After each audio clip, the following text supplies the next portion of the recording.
We have had some bombshells come out about Blake Lively, and we saw that little clip that brought out where Blake is biting Justin Baldoni's lip. What's great about it is admiration and a lack of empathy, along with more aggressive, manipulative, and abusive behaviors. This is no longer about legal strategy or PR spin. This is about a pattern of behavior captured on tape, footage that Justin Baldoni never wanted to use, but had to. And now, it's the smoke handed directly to the judge. Now, I'm not going to play her video. And what was on it? Footage that Blake Lively had likely prayed would never see the light of day. According to court insiders, this USB is now the most talked about piece of evidence in the entire case. It reportedly contains raw, unedited clips, only to be seen hours later posting from brunch on Instagram or laughing with Ryan Reynolds in a behind-the-scenes clip she forgot to delete.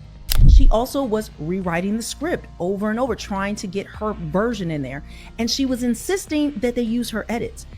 Her delays caused the production team to reschedule scenes at the last minute. Not your standard diva who needs a better trailer or throws the occasional tantrum. This was something deeper, darker, and far more damaging. Getting into the details of this, I want to just go over this quickly, then we'll hop back into the report.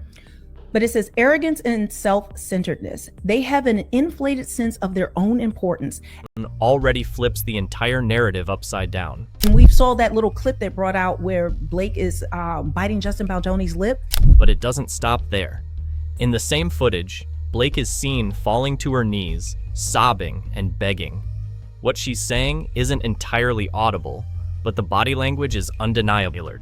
Pop music in particular, which doesn't really vibe well with the serious nature that this movie was supposed to be. Each last-minute change required urgent alterations, rewrites for scene continuity, and additional labor hours, racking up unexpected charges the studio hadn't budgeted for. By mid-July, was reportedly unwatchable. Not just bad, but you could not watch it. And it scored really badly during the screenings.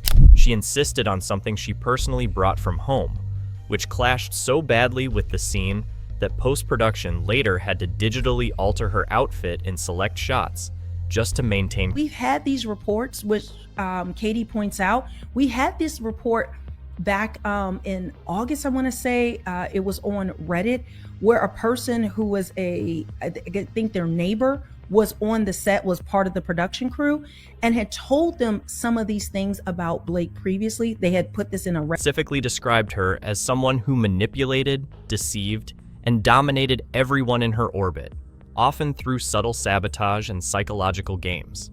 It wasn't just bad behavior. It was behavior that disrupted the entire ecosystem of the film's production.